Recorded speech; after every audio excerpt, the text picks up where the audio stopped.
Morning Lahore, सुबह खैर, जाग लाहौर में खुशामदीद कहती हूँ एक नए दिन और एक नई सुबह के साथ। मैं हूँ आपकी होस्ट मुनीबा आसिफ। उम्मीद है कि आप सब लोग जहाँ भी होंगे खैरियत से होंगे और अपनी जिंदगी बड़े ही मजे से खूबसूरत और कामयाब बनाने के लिए कोशिश भी कर रहे होंगे और गुजार भी रहे होंगे। और जिंदगी में कामयाबी के लिए मुझे लगता है सबसे अहम चीज होती है कि जो आपके अंदर एक खौफ होता है उसका खात्मा करना। ये खौफ आपका नाकामी का भी हो सकता है, किसी बात का भी हो सकता है, ये भी हो सकता है कि लोग क्या कहेंगे, ये भी हो सकता है कि हमारे ऊपर जो प्रेशर्स होते हैं सोसाइटी के प्रेशर, उसका भी खौफ हो सकता है। लेकिन असल बहादुर वही होता है जो अपने इस खौफ को दबोच ले, समझ ले और उसे फूंक मार कर राख की तरह उड़ा दे। और खौफ से भागना मसले का हल नहीं होता, बल्कि इस खौफ में गोता लगाकर, इसको समझकर इससे निकल आना ही असल आज़ादी होती है। तो इसलिए जनाब अपने अंदर का खौफ खत्म करें, उसको पहचानिए और आगे बढ़कर जिंदगी के लिए बड़े फैसले करें। वायरस की एक और नई किस्म भी सामने आ चुकी है और माहिरीन का कहना है कि वायरस की तीसरी किस्म पहली इकसाम से मुख्तलिफ और ज्यादा खतरनाक है। इसलिए पहले से भी ज्यादा एहतियात करने की हम लोगों को जरूरत है। कोरोना वायरस के बचाव के लिए खिलाफ दो चीजें इंतहाई अहम है। पहली तो एहतियात है और कोशिश करें कि वायरस की पहुंच से जितना आप दूर रह सकते हैं वो रहें। और दूसरा है इम्यूनिटी सिस्टम, जितना आपका मजबूत होगा वायरस के खिलाफ कुव्वत मुदाफित इतनी ही ज्यादा होगी। अब सवाल ये पैदा होता है जनाब कि इम्यून सिस्टम को मजबूत कैसे बनाया जाए, क्योंकि माहिरीन सेहत का कहना है कि अगर आपने वैक्सीन लगवानी है तो आप इम्यून सिस्टम को मजबूत करने वाली अद्वियात इस्तेमाल नहीं कर सकते। इसलिए कुव्वत मुदाफित को बेहतर बनाने के लिए जो ऑप्शन बचती है हमारे पास वो सिर्फ खुराक ही है कि किस तरह खुराक की मदद से इम्यून सिस्टम बेहतर बनाया जाए, कौन कौन सी ग़िज़ाएं हैं जिनका इस्तेमाल किया जाए और किन ग़िज़ाओं का इस्तेमाल महदूद किया जाए। आज हम इसी टॉपिक पर बात करेंगे। हमारे साथ मौजूद है माहिर ग़िज़ायात हैं अनम मंजूर हैं। अनम, मैं आपको खुश आमदीद कहती हूँ। जागो लाहौर में कैसी हैं आप? मैं भी बिल्कुल ठीक ठाक। अनम, सबसे पहले तो ये हमें बताइए, हमारे नाज़रीन को बताइए कि इम्यून सिस्टम स्ट्रॉन्ग होना कितना ज्यादा जरूरी है हमारे लिए और हम किस तरह इम्यून सिस्टम को स्ट्रॉन्ग कर सकते हैं। कोई भी वायरस बैक्टीरिया जब हमारी बॉडी में एंटर होता है तो उसके अगेंस्ट एक डिफेंस मैकेनिज्म है, इनकी कुव्वत मुदाफित का एक निज़ाम होता है जो उस वायरस या बैक्टीरिया से लड़ने के खिलाफ मदद देता है। तो वो निज़ाम जितना मजबूत होगा, आप उस वायरस या बैक्टीरिया या उस बीमारी से लड़ने की कुव्वत आप में उतनी ज़्यादा अच्छी होगी। ठीक है। जितना कमज़ोर होगा वो निज़ाम, जितना वीक होगा, उतनी ही आपकी इम्यूनिटी लो होगी, उतने वायरस और बैक्टीरिया या उस बीमारी के चांसेस ज़्यादा होंगे कि वो आपकी कॉम्प्लिकेशंस को बढ़ा सके। ठीक है। अब यहाँ पे ये बताऊं कि कौन से ऐसे लोग हैं या कौन सी ऐसी चीज़ें हैं जिनकी वजह से या जो लोग जिनकी इम्यूनिटी लो हो सकती है। ठीक है। सबसे पहले तो वो लोग जो अपने जिनका BMI यानी कि अपने नॉर्मल वजन से या तो वो लोग बहुत ज़्यादा हैं, यानी मोटापे की तरफ है, या वो अंडर न्यूट्रिशन की तरफ स्किनी है इनकी जिसमें बहुत कोई ना कोई डेफिशिएंसी है। ठीक है। इन दोनों केसेस में आपका जो इम्यून सिस्टम है वो लो हो जाता है। वो लोग एक तो वल्नरेबल ग्रुप में आ जाते हैं, दूसरा वो लोग जो स्मोकिंग करते हैं, ठीक है, उनका इम्यून सिस्टम बिल्कुल लो हो जाता है। बिल्कुल उनका इम्यून सिस्टम इतना वीक हो जाता है कि उनके वो सेल्स इतने डिस्ट्रॉय होना शुरू हो जाते हैं, टिश्यू डैमेज हो जाते हैं। ठीक है। तो उनका जो इम्यून सिस्टम है वो लो हो जाता है, तो उनमें ये वायरस और बैक्टीरिया होने के चांसेस ज्यादा हैं। इसके अलावा थोड़ा सा यहाँ पे अल्कोहल का यूज भी अगर जो लोग कर रहे हैं वो भी वल्नरेबल ग्रुप में आ जाते हैं। प्लस जिनका सेडेंटरी लाइफस्टाइल है, जिनका वॉक एक्सरसाइज कोई पैटर्न नहीं है, जिनका सारा दिन सिटिंग का काम है, उन्होंने बैठना है और वहीं से उनका इम्यून सिस्टम लो है। और सबसे इम्पोर्टेंट चीज, जिनका स्लीप पैटर्न डिस्टर्ब है, जो रात को नींद प्रॉपर नहीं लेते, रात को देर से रात तक जागते हैं और सुबह देर तक उठते हैं, वो लोग उनका इम्यून सिस्टम बिकॉज जब ड्यूरिंग आजकल देखा जाए तो आजकल सबका यही सिस्टम हुआ हुआ है, एक प्लान आउट ये बना हुआ है, लाइफस्टाइल ये हो गया है कि रात को देर से सोना है और सुबह देर तक उठना है। बिल्कुल। तो इस देखें, हम जब स्लीपिंग पोजीशन पे होते हैं ना, उस टाइम पे रात में कुछ हमारे सेल्स ऐसे हैं, T सेल्स या B सेल्स जो डिफेंस मैकेनिज्म में होते हैं, वो एक्टिविटी तब होती है जो हम स्लीप टाइम पे होते हैं। ठीक है। तो अगर हम लोग रात को सो ही नहीं रहे हैं तो हमारा इम्यूनिटी तो ऑलरेडी हम लोग की डाउन हो गई। फिर हमारे लाइफस्टाइल फैक्टर्स आ गए, जैसे मैंने बताया, जो लोग मोटापे की तरफ जा रहे हैं वो इसका मजीद शिकार हो सकते हैं। और इसके अलावा जो लोग अंडर नरिश्ड हैं, जिनमें कोई ग़िज़ाई कमी का के जो अफराद हैं, शिकार अफराद हैं, उनमें ये चीज़ें जो है ज़्यादा हो सकती हैं। ठीक है। अब किस तरह से हम इसको बचा सकते हैं, कौन सी ग़िज़ा का इस्तेमाल एग्जैक्टली ये बहुत ज्यादा इंपॉर्टेंट है कि हम कौन कौन सी खुराकें इस्तेमाल कर सकते हैं कि जिनसे हमारा इम्यून सिस्टम ठीक हो जाए। ठीक है, हम अपना लाइफस्टाइल तो टाइम के साथ साथ ठीक करेंगे, लेकिन खुराक ऐसी ले ले कि टाइमली हमारा इम्यून सिस्टम जो है वो स्ट्रॉन्ग हो जाए। बिल्कुल ऐसे। इसमें सबसे पहले तो ये कि जितने एंटीऑक्सीडेंट रिच फूड यानी कि ताज़ा फल और सब्जियों का इस्तेमाल हम जितने ज्यादा से ज्यादा कर सकते हैं हम वो करें। ठीक है। इसके अलावा बगैर चर्बी के गोश्त यानी कि सफेद जो गोश्त हम कहते हैं, मुर्गी, मछली या एक हद तक इतदाल में रहते हुए मटन या बीफ का इस्तेमाल बगैर चिकनाई के, बगैर चर्बी के इस्तेमाल करने से होता ये है कि हमारे इम्यून सिस्टम को स्ट्रॉन्ग करता है। जो ये प्रोटीन्स होती हैं ये हमारे इम्यून सिस्टम को स्ट्रॉन्ग करती हैं। तो एक इतदाल में रहते हुए गोश्त का इस्तेमाल, दालों का इस्तेमाल, अंडों का इस्तेमाल रोज़ाना की बुनियाद पे किया जाए, ताज़ा फल और सब्जियों का इस्तेमाल किया जाए, जूसेस जो हम लोग मीठे मशरूबात का इस्तेमाल करते हैं उनकी बजाय हम ताज़ा फल और सब्जियों को तरजीह दें। ठीक है। तो और जो लोग ना सिर्फ तरजीह ही गोश्त को देते हैं खाने के लिए, उनके लिए क्या है? देखिए, गोश्त हमारा बहुत अच्छा एक प्रोटीन सोर्स है जो हमारे जिस्म को बनाने में बहुत मददगार साबित होता है। लेकिन देखिए, गोश्त किस सूरत में खाया जा रहा है, किस तरीके से खाया जा रहा है, किस क्वांटिटी में खाया जा रहा है, वो मैटर करता है। अगर चिकनाई वाला गोश्त है उसका बेतहाशा इस्तेमाल किया जा रहा है तो वो बहुत सारी बीमारियों की तरफ लेके जा रहा है, दिल के अमराज की तरफ लेके जा रहा है, गुर्दों की तरफ लेके जा रहा है, इवेंचुअली आपकी इम्यूनिटी ही लो हो रही है। तो आप और लोगों को ये पता नहीं चल रहा होता। एग्जैक्टली। और उसमें आपको फिर किसी भी किस्म के, चाहे वो कोरोना वायरस हो या कोई भी वायरस बैक्टीरिया हो, उसके चांसेस ज्यादा होते हैं आपको लगने में, क्योंकि आप खुद ही आपने एक अच्छी सी चीज को इतनी ज्यादा इस्तेमाल किया कि वो आपके लिए खुद ही टॉक्सिक बन गई है। तो एक हर चीज का इतदाल में रहते हुए इस्तेमाल करना हमारी सेहत के लिए अच्छा होता है। जरूरत से ज्यादा जिस भी चीज का इस्तेमाल करेंगे, चाहे वो कितनी ही अच्छी क्यों ना, वो आपको नुकसान पहुंचाती है। और अगर बात की जाए अनम मील ऑफ द डे की, first meal of the day की अगर नाश्ते की बात की जाए तो वो हमें किस तरह का करना चाहिए ताकि वो हमें सेहत भी बख्शे और हमारा इम्यून सिस्टम भी अच्छा हो जाए? बिल्कुल। सबसे पहले तो ये बहुत अच्छा क्वेश्चन है। दूसरा ये कि जो लोग मैं बताती चलूं, जो लोग नाश्ता आजकल हमारे खासतौर पे यंग जनरेशन नाश्ता बिल्कुल छोड़ देते, स्किप कर देते हैं। वो उनकी इम्यूनिटी ऑलरेडी लो है। ठीक है। और वो लोग जो वजन के लिहाज से बड़े कॉन्शियस है, उनका वजन भी कभी कम नहीं होगा अगर वो अपना नाश्ता छोड़ते हैं। ओके। तो अब नाश्ते में हमें क्या ऑप्शंस रखने चाहिए? आप नाश्ते में हमेशा आपका हेल्दी एक मील ऑफ द डे, जैसे आपने कहा, हमें अपने डे को स्टार्ट करना होता है। अच्छा फ्यूल ही अगर आप कहें कि अगर गाड़ी को नहीं मिलेगा तो वो नहीं चलती। बिल्कुल ऐसे ही सारा दिन धक्का लगाना पड़ेगा, फिर गाड़ी को यही हो सकता है। तो फिर हमारी बॉडी भी का जो फ्यूल है वो हमारी खुराक है। अगर हम अच्छा फ्यूल ही उसको डे के स्टार्ट पे नहीं दे रहे हैं तो पूरा डे हमने जस्ट लेथार्जी फील करना है और जबरदस्ती अपने आप को चलाना है। तो अच्छा ब्रेकफास्ट में हम ये कर सकते हैं कि हम सीरियल्स का एक अच्छा ऑप्शन लें, जैसे कि हम लोग ब्राउन सीरियल्स होते हैं अवेलेबल, दलिया वगैरह का इस्तेमाल कर सकते हैं, या ब्रेड का इस्तेमाल है, या रोटी का अगर इस्तेमाल लोग करते हैं तो वो रिफाइंड फ्लावर ना यूज़ करें, सफ़ेद आटे से बनी हुई, सफ़ेद मैदे से बनी हुई डबल रोटी का इस्तेमाल ना करें, ब्राउन ब्रेड का इस्तेमाल करें।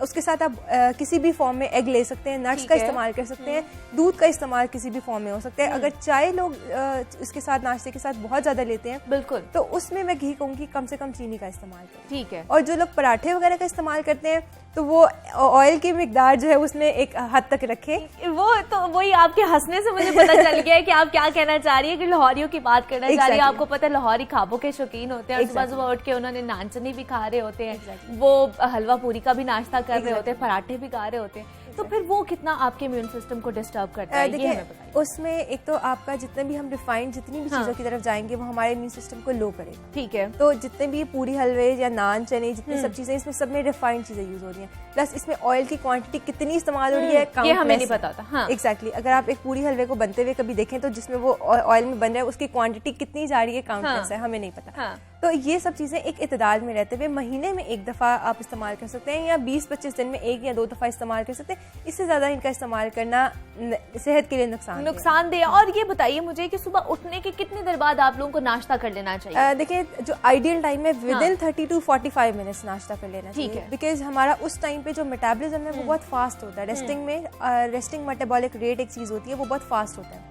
अगर हम लोग विदिन 30-40 मिनट्स नाश्ता नहीं करते हैं, अपनी बॉडी को कोई भी चीज नहीं देते, कोई फ्यूल नहीं देते, वो ड्रॉप कर जाता है, जिसकी वजह से क्या होता है कि आपका पूरे डे का मेटाबॉलिज्म डिस्टर्ब होता है, साइकिल डिस्टर्ब होती है। 2 कंडीशंस आती हैं, जो लोग नाश्ता छोड़ते हैं या जो लोग नाश्ता बहुत देर से करते हैं उठने के बाद, पूरा दिन या तो उनको भूख नहीं लगती और at the end of the day रात को डिनर उनका बहुत ग्रैंड ज्यादा, एग्जैक्टली, हाँ, और क्योंकि उनकी बॉडी रिक्वायरमेंट थी।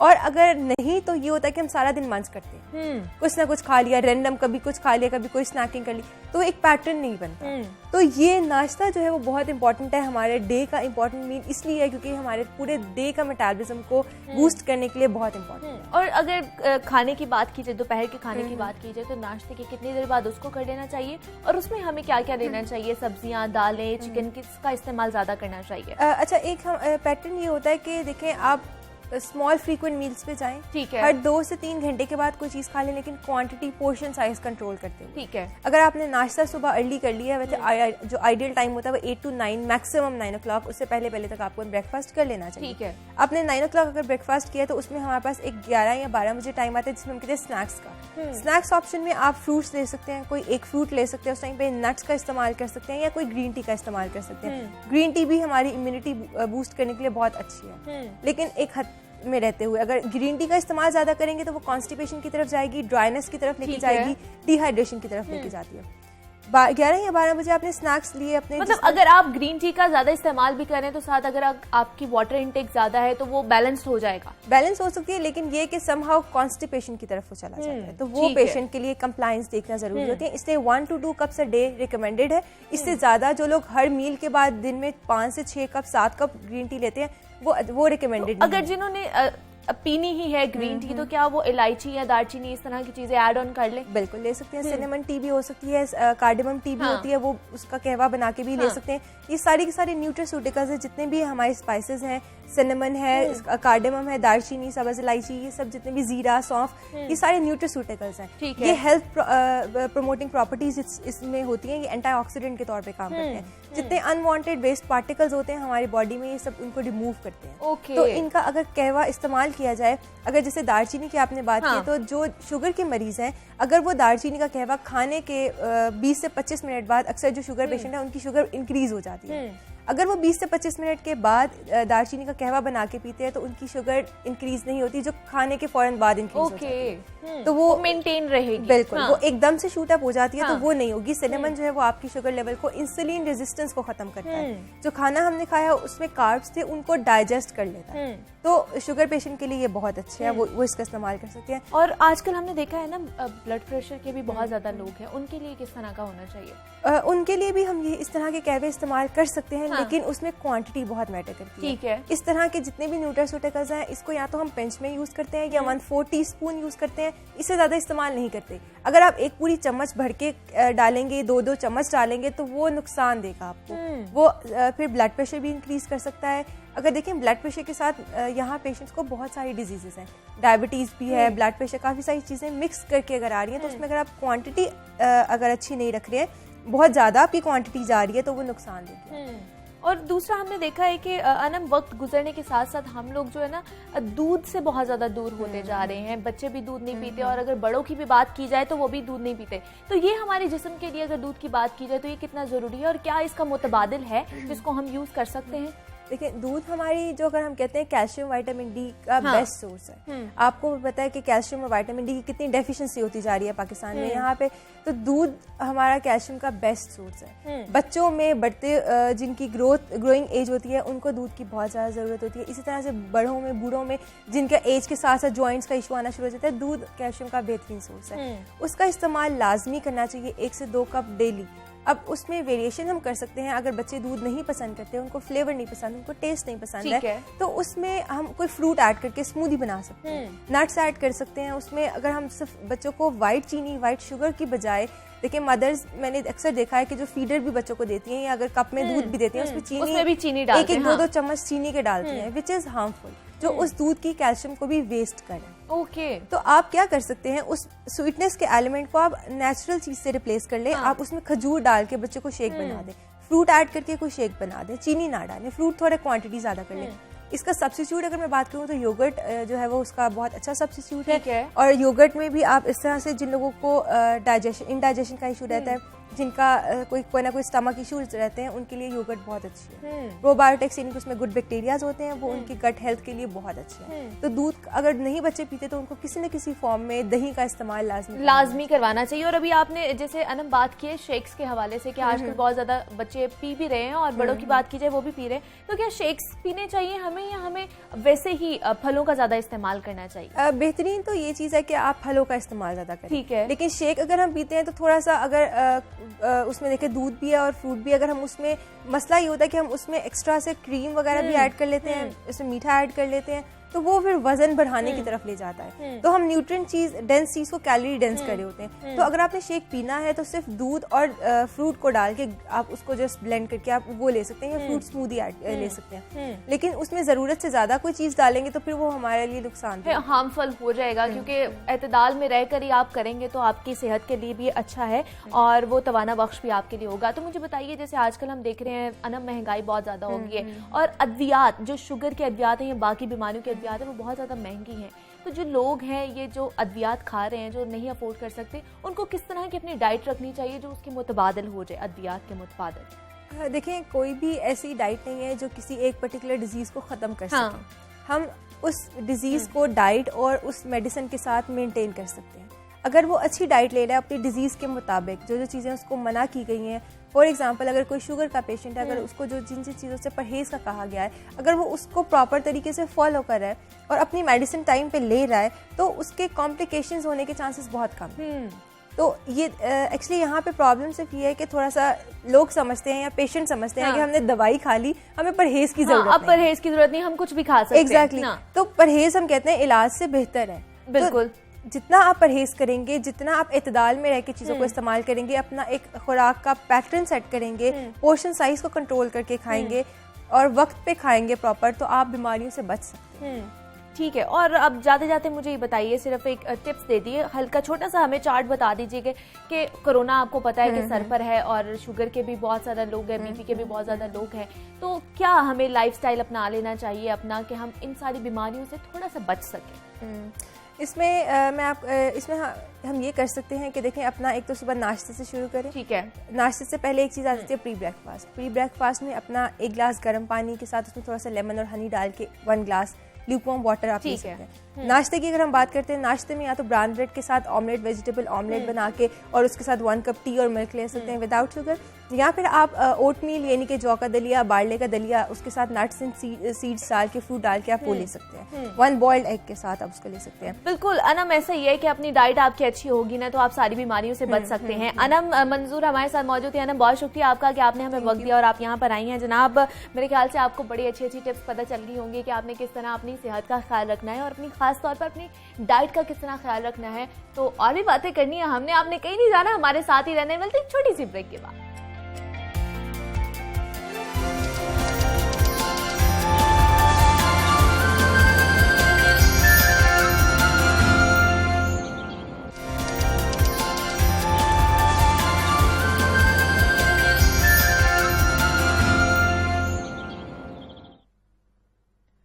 Welcome back to Jaago Lahore and a very good morning to you all. अब कुछ बात कर लेते हैं मौसमियाती तब्दीलियों के हवाले से। तो वज़ीर आज़म इमरान खान साहब शुरू दिन से ही इस मसले को हाईलाइट कर रहे हैं और इस हवाले से इकदाम भी किए जा रहे हैं उनकी जानिब से। और उन्होंने 2 रोज कबल भी 10 मिलियन ट्री मंसूबे के तहत नौशहरा में जैतून की शजरकारी मुहिम का आगाज किया है, जहां उन्होंने एक मर्तबा फिर दरख्तों की अहमियत और जरूरत पर खासा जोर दिया। उनका कहना है कि पाकिस्तान बदकिस्मती से इन 10 ममालिक में शामिल है जो मौसमियाती तब्दीलियों से सबसे ज्यादा मुतासिर हैं। इसलिए वालिदैन को चाहिए कि इस मुहिम का हिस्सा बने ताकि आने वाली नस्लों का मुस्तकबिल बेहतर बनाया जा सके। उन्होंने ये भी क्लेम किया है कि हमारे शहरों में आलूदगी का मसला हल हो रहा है और अब आबो हवा कदरे बेहतर हो रही है, जिसकी एक बड़ी वजह अर्बन प्लांटेशन भी है। इस मंसूबे के तहत लाहौर में भी मेवाकी जंगलात लगाए जा रहे हैं और शजरकारी भी की जा रही है, लेकिन अभी भी लाहौर का शुमार दुनिया के आलूदा तरीन शहरों में होता नजर आ रहा है हमें।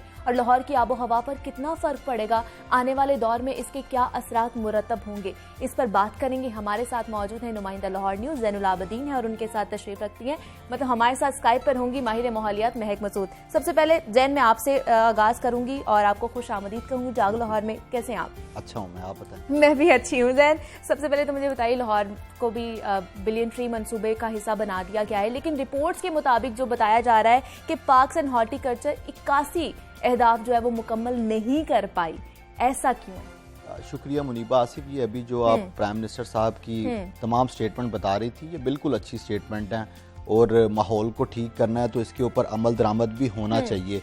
मगर बदकिस्मती है कि इसके ऊपर अमल दरामद नहीं होता। ठीक है। ये जो 10 बिलियन ट्री सुनामी मंसूबा है, ये सिर्फ इस हुकूमत का नहीं है, ये गुज़िश्ता हुकूमत में भी KPK में शुरू हो गया था, लेकिन अभी तक ये 10 बिलियन ट्री सुनामी नजर नहीं आए। इसी तरह जब इक़्तिदार संभाला, इस पंजाब के ऐवानों में भी तब्दीली आई, तो क्लीन एंड ग्रीन पाकिस्तान मुहिम शुरू की गई, वो कामयाब नहीं हुई। एक बशर दो शजर, ये कैंपेन स्टार्ट की गई, वो कामयाब नहीं हुई। सब पौधे लगाओ, वो कैंपेन कामयाब नहीं हो सकी। अल्टीमेटली गवर्नमेंट ऐलानात तो कर देती है, लेकिन उसके ऊपर अटेंशन नहीं दी जाती। 20 तो लाख क्या ये वजह है मुहिम कामयाब नहीं होती? देखें जी मुनीबा, किसी भी जगह पे आपने प्लांटेशन करनी है, शजरकारी करनी है, तो आपको इसके लिए पैसे दरकार हैं। आप पौधे खरीदेंगे, नर्सरियां बनाएंगे तो वो लगाएंगे ना। हुकूमत पैसे तो उसके लिए जारी नहीं कर रही, तो फिर किस तरह शजरकारी की जाएगी? 51 में वॉकी जंगल का मंसूबा था। प्राइम मिनिस्टर साहब आए, उन्होंने आके रेस कोर्स में आके पौधा लगाया और जंगल का इफ्तिताह कर दिया। एक का इफ्तिताह कर दिया, 50 अभी वैसे के वैसे पड़े हुए हैं। तो सिर्फ ये जो इदारे हैं, ये खुशनुदी हासिल करने के लिए जब कभी प्राइम मिनिस्टर, चीफ मिनिस्टर या किसी मिनिस्टर को बुलाते हैं तो उससे पौधा लगा के दुआ करवा देते हैं और उसके बाद फिर कामों को जूं का तूं छोड़ दिया जाता है। यही वजह है कि जो लाहौर शहर है, इसके पास बाकी तो और बहुत से एजाज हैं, एक ये भी एजाज आ गया है कि कई महीनों से ये लगातार पहले नंबर पे आ रहा है आलूदगी में। बिल्कुल ऐसे तो आप देखें कि यहाँ पे रहने वाले जो 1.25 करोड़ आबादी है, वो कौन सा सांस ले रहे हैं और वो कौन सी बीमारियों में मुब्तला हो रहे हैं। अब आप देखें, इस वक्त 2,80,000 शहर में 2,80,000 शहर में तनावुर दरख्त है। शहर का रकबा 87,000 एकड़ है। इसका मतलब है कि अगर हम इसको डिवाइड करें तो 1 एकड़ पे सिर्फ 3 दरख्त लगे हुए हैं। तो ये हम किस जगह पे खड़े हैं? एक तरफ तो 20 लाख दरख्त नए लगाने का ऐलान किया गया, उसमें से सिर्फ 80,000 दरख्त लगा सके, 20 लाख में से 80,000 लगा सके, और उनकी भी देखभाल ना होने के सबब वो भी मुरझा चुके हैं। अब इसकी सूरत हाल ये है कि हर गुजरते दिन के साथ माहौलियाती आलूदगी में इजाफा होता जा रहा है। ऐलानात इनसे जितने मर्जी आप सुनते जाएं, वो कहेंगे कि हमने उससे स्पॉन्सरशिप हासिल कर ली, उससे स्पॉन्सरशिप हासिल कर ली, लेकिन अल्टीमेटली काम करना पड़ेगा, पौधे लगाने पड़ेंगे, अदरवाइज ये शहर इसी तरह होगा और हम माहौलियाती जो तब्दीलियां हैं, जो इस फिजा में जो ये चीजें हैं, उससे ही दो चार होते रहेंगे। जैन आपसे बात करूंगी, लेकिन अभी हमें ज्वाइन किया है महक मसूद ने भी ज्वाइन किया है। महक माहिर माहौलियात है। महक, आपको खुश आमदीद कहती हूँ जागो लाहौर में। मुझे बताइएगा, जैसे हुकूमत के मुताबिक ये जो बिलियन ट्री मंसूबा है, ये तारीफ आलमी सतह पर इसकी की जा रही है, और लेकिन क्या लाहौर समेत पाकिस्तान के जो बाकी शहरों का माहौल बेहतर हुआ है? आपको क्या लगता है? क्योंकि हम तो सर फहरिस्त आ रहे थे आलूदगी में। Thank you Muneeba. अस्सलाम वालेकुम एवरीवन। मैं आपको जैन वाज एक्सप्लेनिंग कि हमारा बहुत सारे मसले हैं पोल्यूशन के और ये सारे, but I would like to add कि ये कोई दिस पोल्यूशन लेवल जो अभी आप जिक्र कर रही है कि पाकिस्तान लाहौर जो है वो टॉप का एयर क्वालिटी उसका इंडेक्स आया है, ये कोई साल 2 साल की पोल्यूशन का रिजल्ट नहीं है। ये जो पिछले 2-3 डेकेड से हम लोगों की अर्बन प्लानिंग हो रही है, जो दरख्त कट रहे हैं पुल बनने के लिए या डिफरेंट चीज़ों के लिए, तो ये उसका रिजल्ट है जो हम अब फेस कर रहे हैं। इसके ऊपर एक्टिविस्ट बोलते थे कि आप दरख्त मत काटें। अब ये खाली आप ये नहीं कह सकते कि इस एक गवर्नमेंट के पीरियड में दरख्त कटे हैं तो ये पोल्यूशन लेवल एकदम से इंक्रीज हो गया। ये अगर आप साइंटिफिकली क्लाइमेट मॉडलिंग के डेटा देखें तो ये पिछले 2 डेकेड से, लाइक फ्रॉम 2000 टिल अब तक के अगर आप डेटा सेट देखें तो ये पोल्यूशन लेवल उधर से जनरेट हो रहा है। तो दरख्त लगाना, अगर दरख्त काटे जाते रहे हैं, लगाए नहीं गए वो और लगे भी हैं, तो उसकी एक प्रॉपर प्लानिंग होती है, वो नहीं हुई है, जिसका हम अभी देख रहे हैं स्मॉग। और ऑल्सो एक दूसरा इसका एक रीजन है बहुत सारी गाड़ियों का इनफ्लक्स। एकदम से हमारे बहुत सारी गाड़ियां हैं, हर घर में 3-3 4-4 गाड़ियां हैं, और ऑल्सो हमारे पास पब्लिक ट्रांसपोर्टेशन के ऑप्शन अवेलेबल नहीं है। सो ये सब फैक्टर्स हैं जो हो रहे हैं। अब सेकेंडली अगर बिलियन ट्री सुनामी के ऊपर कमेंट करो तो दरख्त जो है वो जो लगते हैं कोई 10 से 15 साल, बट पूरा उसको ग्रो होने में। तो ठीक है महक, आप भी हमारे एक साथ ही रहिएगा। नज़ैन, आपकी तरफ आ रही हूँ मैं, और मुझे बताइए, हम अगर 2 बरसों की बात की जाए तो 52 मेवाकी जंगलात तनसीब की जानी थी उनकी, तो अभी तक कितने लग चुके हैं? और दूसरा ये कि हमारे नाज़रीन को बताइए मेवाकी जंगलात के हवाले से कि वो क्या है और हुकूमत क्या कह रही है, कब तक ये अहदाफ मुकम्मल कर लिया जाएगा? ये मेवाकी एक टेक्निक है जिसके तहत जो प्लांटेशन है वो थोड़ी जगह पर ज्यादा की जाती है और दीगर जो दरख्त हैं उनकी निस्बत ज्यादा फलते फूलते हैं। पिछले माली साल में प्लान ये था कि 52 मेवाकी जंगल लगाए जाएंगे, लेकिन बदकिस्मती से सिर्फ 5 लग सके और वो भी पूरे नहीं हो सके। अभी दोबारा जब प्राइम मिनिस्टर आए हैं तो दोबारा 50 मेवाकी जंगल का ऐलान किया गया, 1 लगा दिया गया और उसके बाद बाकी भी जो मंसूबा है वो बंद हो गया।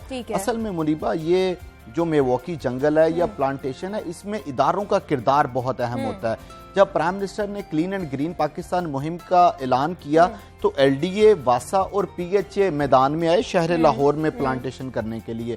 5 करोड़ पे LDA ने बजट मुख्तस किया और आप हैरान होंगी कि इस बजट में से आज तक एक पैनी भी खर्च नहीं हो सकी। यानी वो बजट में वैसे का वैसे पड़ा है। अब 3 महीने बाद माली साल खत्म हो जाएगा, वो फंड सरेंडर हो जाएंगे। ठीक है। वासा ने 35,000 पौधे किसी से स्पॉन्सर लिए और अपने जो ड्रेन्स हैं वहां पे लगाए, और अब वो पौधों का भी कोई पता नहीं है, वो सारे के सारे कोई ले जा चुका है या वैसे ही वो उखाड़ दिए गए हैं। मतलब उनकी टेक केयर किसी ने नहीं की। अल्टीमेटली वो आपने बात सुनी होगी कि ये जो दरख्त पालना ऐसे ही होता है जैसे कोई बच्चा पाल रहा है, इसकी केयर करनी पड़ती है। तो PHA के पास सबसे ज्यादा स्टाफ मौजूद है, तकरीबन 4000 माली मौजूद है, लेकिन अल्टीमेटली बहुत से फैक्टर्स हैं कि घोस्ट मुलाजमीन आ जाते हैं, माली उनकी केयर नहीं कर पाते, अफसरान उनकी तरफ तवज्जो नहीं देते, सबका ध्यान डेरा गाजी खान चला जाता है। वो वजीर आला साहब के हलके में उन्होंने जाके तरक्याती काम करवाने होते हैं, तो इससे शहर लाहौर मुतासिर हो रहा है। देखें, ये तो एक फैक्ट है कि गाड़ियों की तादाद बढ़ रही है, उसकी वजह से आलूदगी बढ़नी है, तो इसका मतलब ये भी नहीं है कि गाड़ियां रोक दी जाएं। अल्टीमेटली गवर्नमेंट को इसके ऊपर प्रिकॉशनरी मेजर्स लेनी पड़ेंगी। सबसे बड़ी प्रिकॉशनरी मेजर्स ये है कि आप दरख्त इस कदर लगाएं कि आपका जो ऑक्सीजन लेवल है वो फिजा में बढ़ना शुरू हो जाए और कार्बन डाइऑक्साइड जो है वो अब्जॉर्व करना शुरू कर दे, ताकि जो माहौल है वो बेहतर हो सके।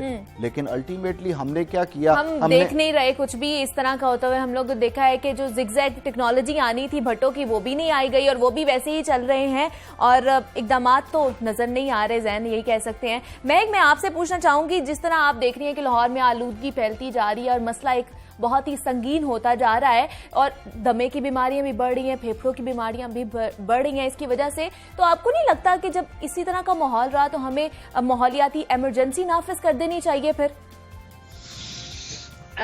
2018 में स्मॉग के ऊपर हाई कोर्ट का डिसीजन था, उन्होंने इसको हेल्थ इमरजेंसी ही डिक्लेयर किया था कि ये नवंबर में, आप देखें ये फरवरी, it's one of the warmest month, February of the last 30 years which Lahore has faced.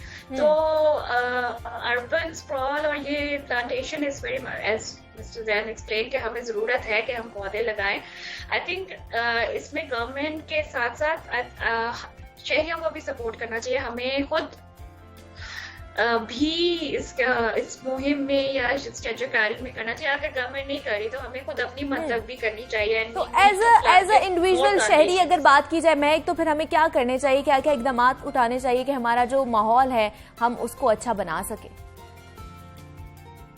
देखिए, हम लोगों का एक, जैसे हमारे पौधे लगते हैं, बट पौधे कौन से लगते हैं ये भी एक इम्पॉर्टेंट क्वेश्चन है। हमें जो हमारे इंडिजिनियस पौधे हैं, लाइक जैसे नीम का दरख्त है, आम का दरख्त है, या इस तरह के जो हमारे ट्रेडिशनल या कन्वेंशनल जो कि हमारी सॉइल के साथ अडाप्ट है, तो हम ये स्टार्ट कर सकते हैं। हम रूफ टॉप गार्डनिंग घरों में स्टार्ट कर सकते हैं और हम इंडोर प्लांटेशन कर सकते हैं।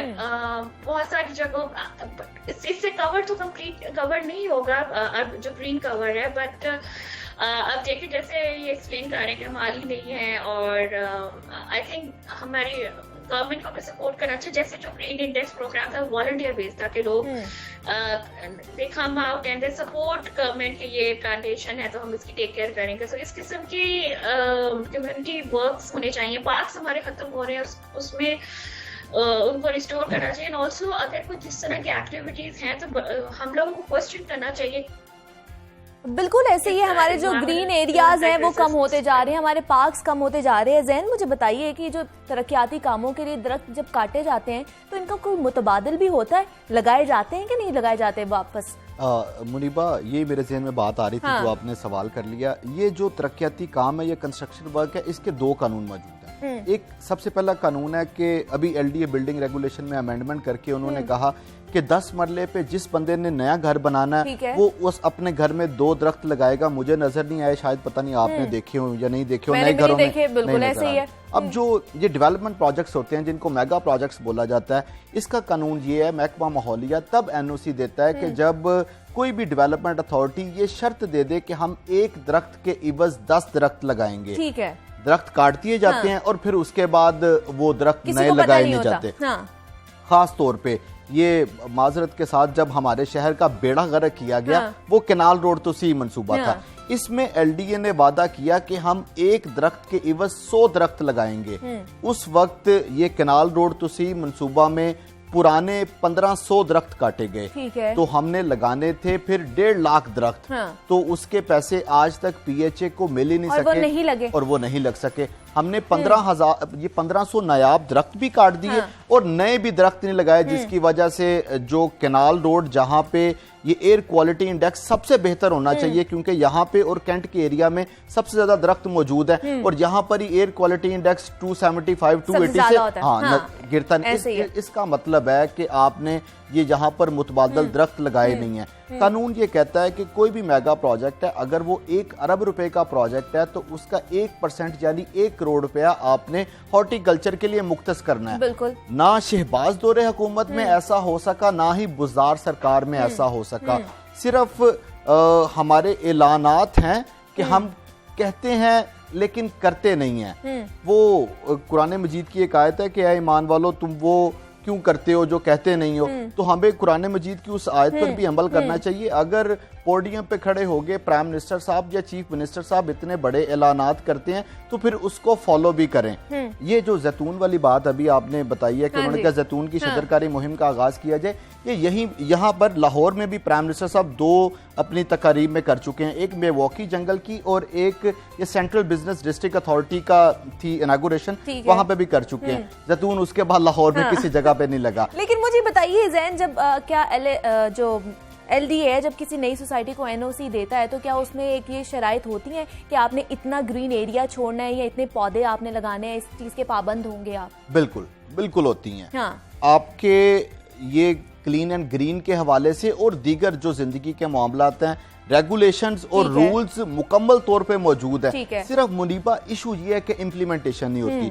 किसी भी हाउसिंग सोसाइटी को तब तक एनओसी जारी नहीं किया जाता जब तक वो पार्क और जो ये ग्रीन एरिया है वो छोड़ ना दे। लेकिन होता क्या है कि जब वो एनओसी ले लेते हैं और फिर उसके बाद पार्क को भी फरोख्त कर देते हैं और ग्रीन एरिया के ऊपर भी प्लाजे बन जाते हैं। तो सिर्फ रूल्स के ऊपर इम्प्लीमेंट करने की जरूरत है। गुज़िश्ता दिनों में judicial environment and water commission की तरफ से एलडीए को ये अहकाम जारी किए गए। डीजी एलडीए मुख्तलिफ हाउसिंग स्कीमों में भी गए, लेकिन वो भी दौरे सिर्फ दौरों की हद तक महदूद होकर रह गए। किसी जगह पे हमें शजरकारी नजर नहीं आई।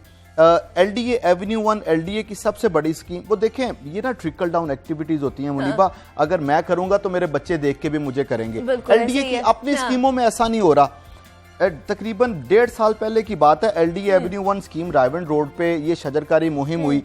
तकरीबन 50,000 पौधे एक दिन में लगाए गए। अब मेरा रोज रूट है वहां पे, मैं रोज गुजर के आता हूँ, मुझे वहां पे कोई पौधा नजर नहीं आता। वो 50,000 पौधे कहाँ चले गए? ज़ैनुल आबिदीन, बहुत शुक्रिया आपका कि आपने हमें वक्त दिया और महक मसूद हमारे साथ मौजूद थी, माहिर माहौलियात थी। आपका भी बहुत शुक्रिया। और हम जनाब बात कर रहे थे कि किस तरह हम अपने माहौल को ठीक रख सकते हैं, क्योंकि एज एन शहरी हमारी भी कुछ जिम्मेदारियां हैं कि हम अपने माहौल को ताज़ा रखें और खुशगवार रखें। जनाब यहाँ वक्त तो एक छोटी सी ब्रेक का, आपने नहीं कहीं नहीं जाना, हमारे साथ ही रहना। मिलते हैं इस ब्रेक के बाद।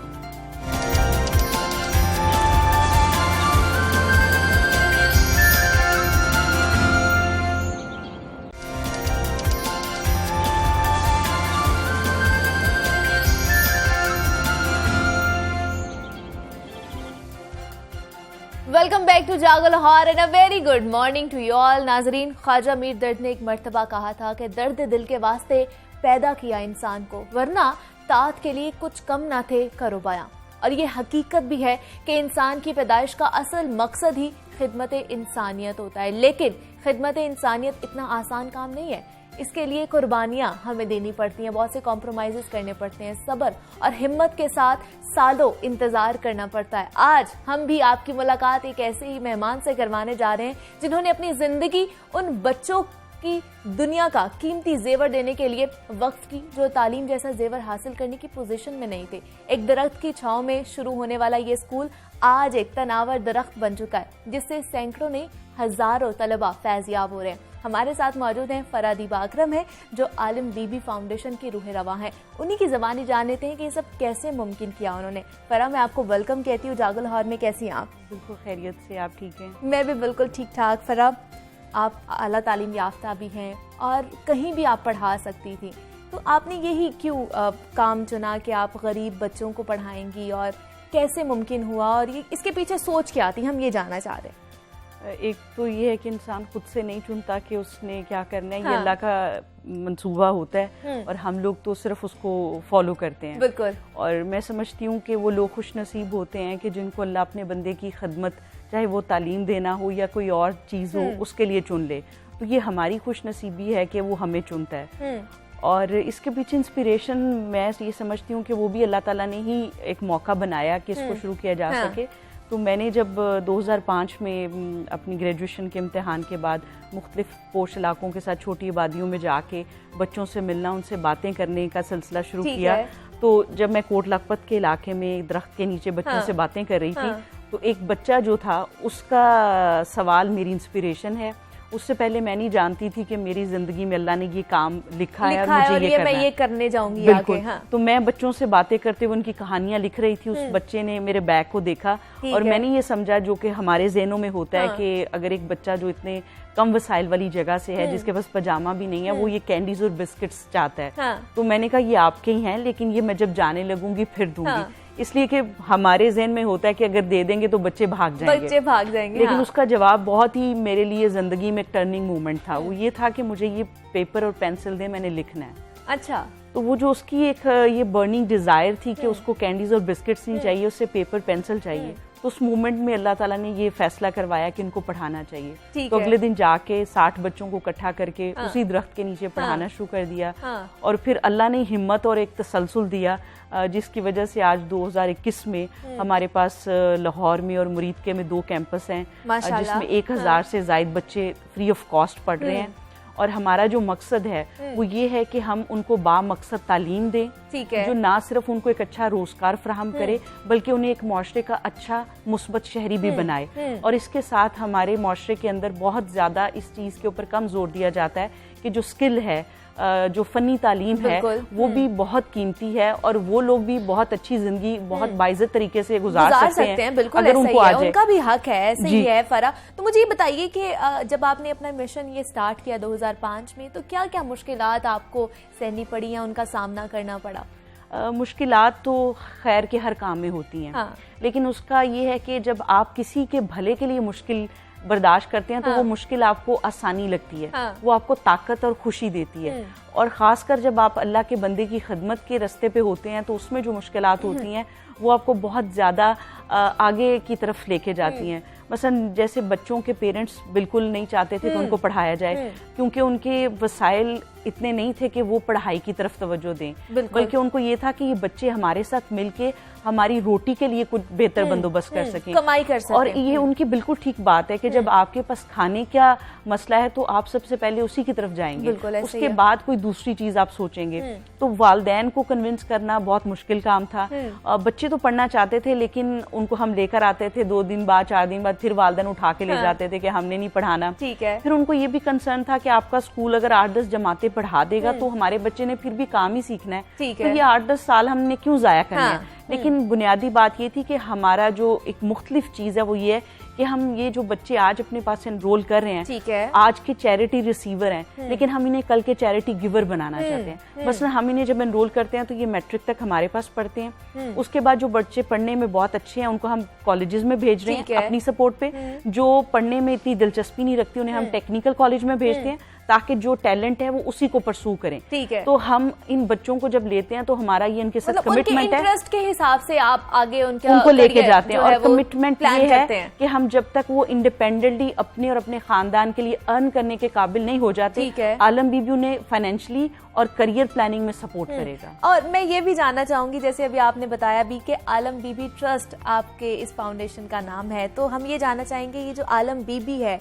इसका बैकग्राउंड क्या है, किसका नाम था? आलम बीबी मेरी दादी का नाम है। अच्छा। और उनकी शख्सियत से मैं और मेरे समेत हमारे खानदान के काफी लोग बहुत मुतासिर थे, क्योंकि वो बहुत इसार और इनकसार वाली खातून थी, तो ये उनके नाम पर है। और मैं ये समझती हूँ कि हमें अपने बुजुर्गों और बड़े जो हैं उनके नाम से चीजें करनी चाहिए, ताकि उन चीजों में एक तो खैर बरकत हो, और दूसरा जो उनकी शख्सियत की मुस्बत चीजें हैं उनका एक मुस्बत असर उनके ऊपर हो। बिल्कुल ऐसे ही। और मुझे बताइए फरा, आपने बताया कि 2005 में आपने ये स्टार्ट किया था, और 2005 से लेकर 2021 तक अभी तक आप लोगों के पास कितने बच्चे जो हैं वो पास आउट हो चुके हैं और कहाँ पर काम कर रहे हैं? हमारे जो बच्चे हैं वो तकरीबन 250 के करीब हमारे पास से पास आउट हो गए। ठीक है। उनमें से कुछ बच्चे मास्टर्स कर रहे हैं, कुछ अंडर ग्रेजुएशन में हैं, और तकरीबन 100+ ऐसे बच्चे हैं जो 3 साल का टेक्निकल डिप्लोमा हासिल करके अब अपना काम कर रहे हैं, और कुछ बच्चे किसी उसी फील्ड की अच्छी जगह पर जॉब कर रहे हैं, और वो अब इस काबिल हैं कि वो अपने और अपने घर वालों के लिए बहुत बाइज्जत तरीके से रोजगार कमा रहे हैं। और हमारी उन बच्चों के साथ जब वो हमारे पास होते हैं तो ये मुसलसल काउंसलिंग होती है कि आपने जब इंडिपेंडेंट हो जाना है तो अपने जैसे एक बच्चे को पढ़ाना है, क्योंकि आपने जो हासिल किया उसको पे बैक भी करना है। तो अगर आप सोसाइटी से सिर्फ लेंगे और वापस नहीं करेंगे सोसाइटी को, तो फिर सोसाइटी उस तरह की तब्दीलियां और उस तरह की मुस्बत चीजें नहीं देख सकती जो कि हम चाहते हैं कि हम सोसाइटी में देखें। तो हर वो शख्स जो इस माशरे के अंदर है और उसने अब अपने आप को एक ऐसी मुकाम पर बना लिया है जहां पर वो अपने जोगा तो है, लेकिन वो किसी अपने जैसे 1 या 2 लोगों को भी अपलिफ्ट करके सोसाइटी में बेहतर मुकाम पे ला सकता है, तो उसको वो करना चाहिए। अगर वो नहीं करेगा तो उसके हिस्से का काम रह जाएगा, और फिर वही बिगाड़ और वही अधूरापन हमें मुआशरे में नजर आएगा जो ऑलरेडी है, यही कह सकते हैं। मुझे बताइए फरा, अगर किसी बच्चे को स्पॉन्सर करना हो तो क्या तरीकाकार होगा और कितनी एक बच्चे पर अमाउंट होती है? अगर आप एक हमारे कॉलेज यूनिवर्सिटी के बच्चे को स्पॉन्सर करना चाहते हैं तो पर मंथ 5000 है। अगर सीनियर क्लास जो मैट्रिक और मिडिल सेक्शन है उसको करना चाहें तो 2500 है, और अगर आप जूनियर क्लास के बच्चे को करना चाहें तो 1500 है। अब ये अमाउंट ऐसी है कि अगर आप महीने में 2 बार आउटिंग के लिए जाते हैं या 2 बार रेस्टोरेंट में जाते हैं, और आप एक बार जाएं और एक बार ये सोचें कि मेरे इस ना जाने से किसी की जिंदगी में वाकई रोशनी आएगी, तो यकीन करें कि आपको खाना खाने से या 4 की बजाय 3 जोड़े लेने से जो एक तशफ़ी और एक इत्मीनान मिलेगा वो खर्च करने से नहीं होगा। तो हमारी जो अल्लाह ताला ने फितरत बनाई है वो ऐसी बनाई है कि हम दूसरों का ख्याल करें और दूसरों को अपने रिसोर्सेज, चाहे वो इल्म है, पैसा है, वक्त है, वो शेयर करें। जितना हम वो शेयर करते हैं उतना एक तो वो हमारे पास बढ़ता है, और दूसरा हमारे अंदर खालीपन नहीं आता, हमारे अंदर एक तमानियत आती है, एक तशफ़ी आती है, और मैं समझती हूँ कि वो नायाब है। अगर किसी ने करना है तो वो किस तरह आपसे राब्ता कर सकता है? ये हमारी वेबसाइट है alambabytrust.org, उस पर जाएं, वहाँ पे हमारी कॉन्टेक्ट डिटेल्स भी हैं, और ऐसे स्पॉन्सर करने के लिए या हमारा हिस्सा बनने के लिए जितने भी वसाइल वो इस्तेमाल करना चाहते हैं उसके लिए वहाँ पे रिकमेंडेशंस भी हैं, तो वो उसको देख सकते हैं। ठीक है, फरा दीबा अकरम हमारे साथ मौजूद थी। बहुत शुक्रिया फरा आपका कि आपने हमें वक्त दिया, और बहुत अच्छा लगा आपसे मिलकर कि इस तरह के अभी भी लोग मौजूद हैं जो इंसानियत के लिए काम कर रहे हैं, जो अल्लाह के बंदों के लिए काम कर रहे हैं। जनाब, आपने हमें आज के लिए अल्लाह हाफिज कहना है और अपना बेहद आपने ख्याल रखना है, और मुझे भी दुआओं में याद रखिएगा। अल्लाह हाफिज।